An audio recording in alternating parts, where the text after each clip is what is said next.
Hello and welcome to Mr. Randy's Wine and Spirits. I am Mr. Randy, and today we're doing another off the rip episode.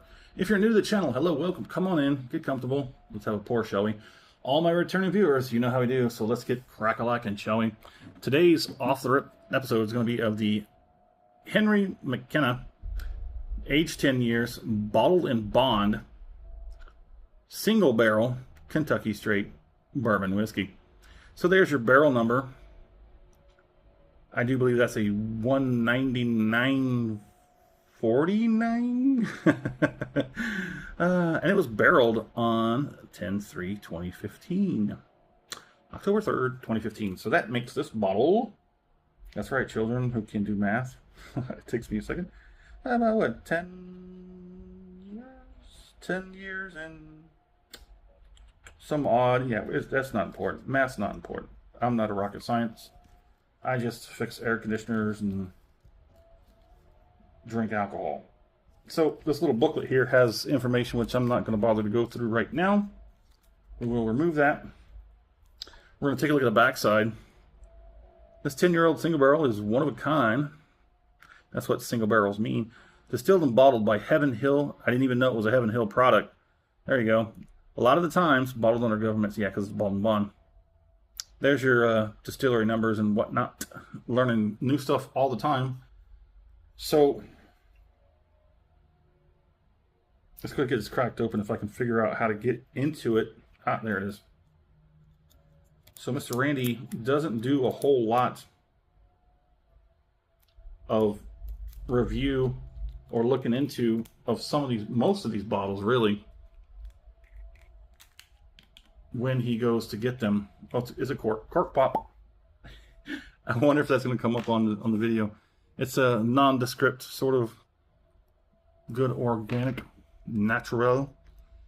I don't do most of the time I don't do, yeah, it's good. I don't do a whole lot of research on the bottles before I pick them up and we go with it.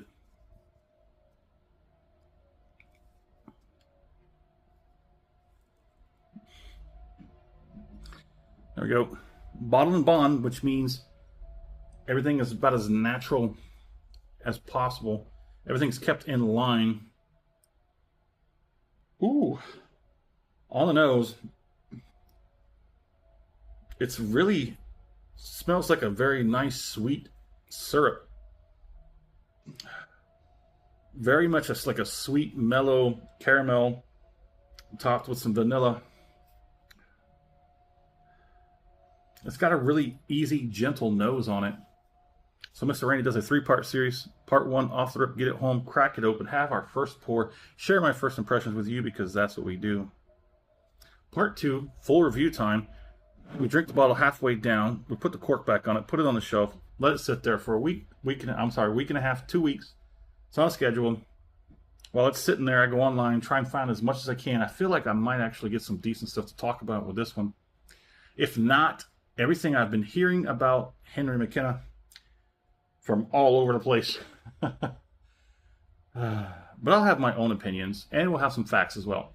We'll bring it back, we'll talk about it, we'll score it, and continue to drink it because part 3, full review time, we'll have that final pour, compare it to today's first pour off the rip, and everything in between. Henry McKenna. Okay, so now that I've been sort of swirling it and sort of aerating it, I'm already getting all. I want to get at it. I want to get at it. Underneath that sweet, once that like very sweet, very soft caramel and vanilla twist sort of mellows out and it dissipates, I'm getting pencil eraser. And for all you returning viewers, you know when Mr. Randy says pencil eraser, you got something good in the glass. So let's go ahead and get it on the palate. Here comes the acclimation palate.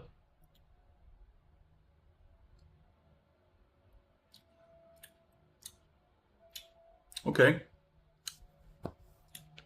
I don't want to, I'm going to put a pin in that. I'm going to save that.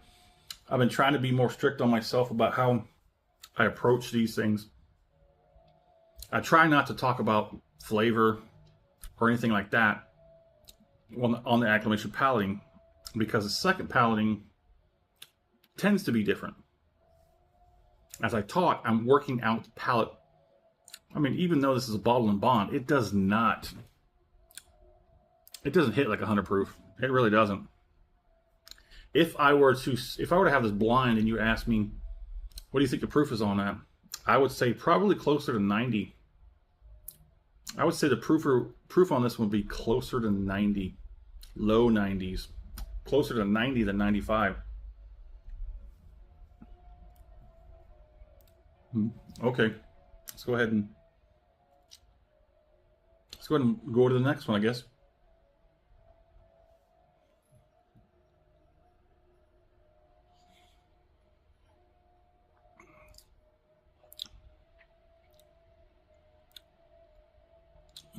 Interesting. It's got pretty good viscosity because it is a bottle and bond, but that doesn't always guarantee you. It does transfer well in the mouth. I am getting some good action clear across the board. Tongue, definitely time to get some action on the tongue. Even a little bit on the roof of the mouth. Cheeks, gums, lips, jowls. And there's even a decent one on the back end. We've got some heat coming up. Not a lot. So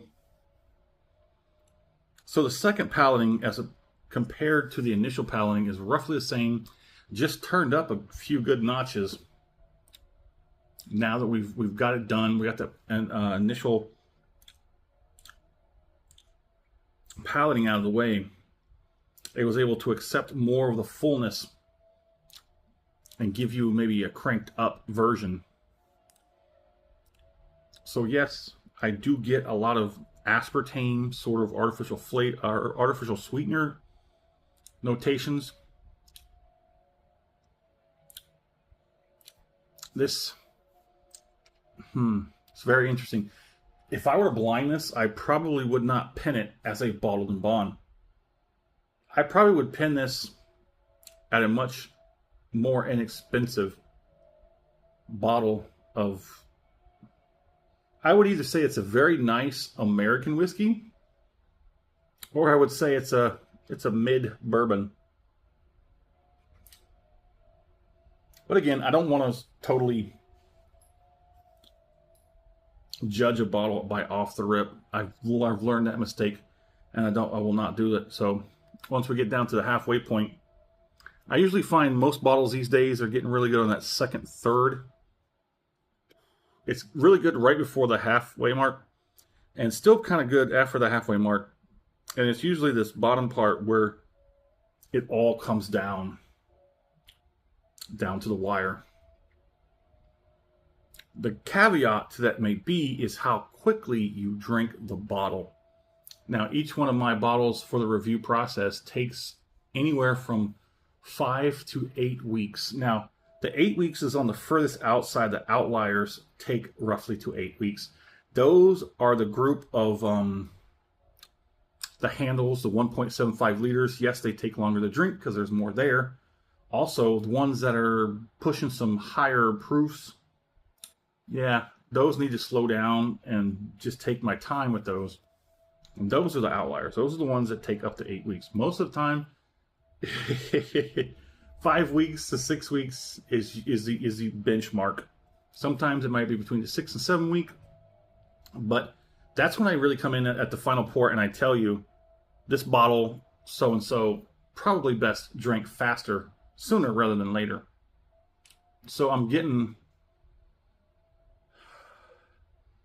now that there's more air in the glass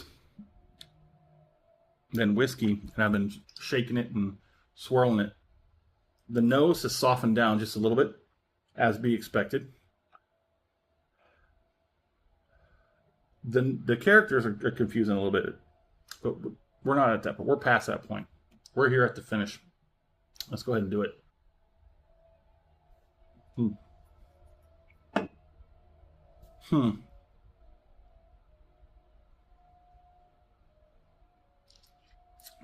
Not sure if I've done it, but why not again? If you liked the video, go ahead and hit that thumbs up button. If you haven't subscribed to the channel, go ahead and do so while you're at it. Crazy thing is, very much so lately, The YouTube algorithm has been suggesting to me my own videos.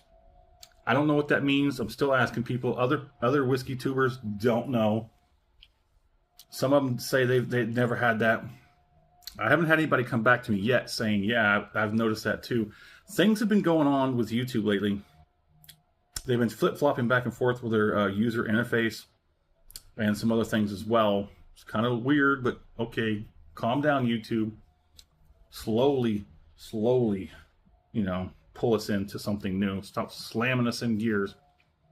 So on the finish, I'm getting a lot of gums.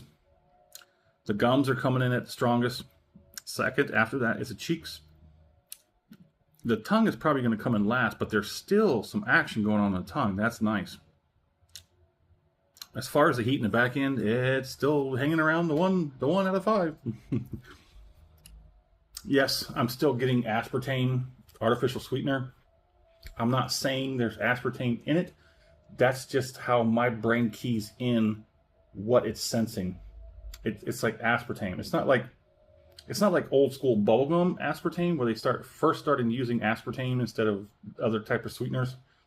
They started using the artificial crap because of, you know, profits. And it lingers a bit. Yeah, the gums. No, now it's the cheeks over the gums. And it does have that like lingering artificial sweetener, aspartame, hanging out on the back end of the palate. Huh, interesting. Now, as far as I recall, everyone I've heard talk about their experience with the McKenna Bottled and Bond. Now, there are other, I believe there's at least one other. I've seen one other. I haven't really looked deep into it. I've just heard the McKenna spoken of. Never defined which one, but I do believe that, as far as I know, there's 2 expressions. I do believe there'll be more than that, but as far as my scope, there it is. But they're on the fence. They're all 50-50. It's either you love it, you hate it. Off the rip, if you ask me to really push it and say, what do you think? I am not all that impressed, although my expectations were relatively low to begin with. But it might be an easy drinker. And this bottle is, I do not have the, I don't have my notes or anything like that. When I do off the rip videos, I just go in it as blind as possible. I just like, hey, this looks good. It's within price range. Let's do it. And then whatever I see on the bottle is about, and sometimes I don't even look at the bottle all that much until we do the videos.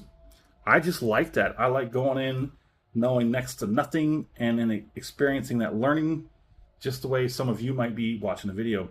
So there it is. In the comment section, would love to know, what do you think about Henry McKenna Bottled and Bond?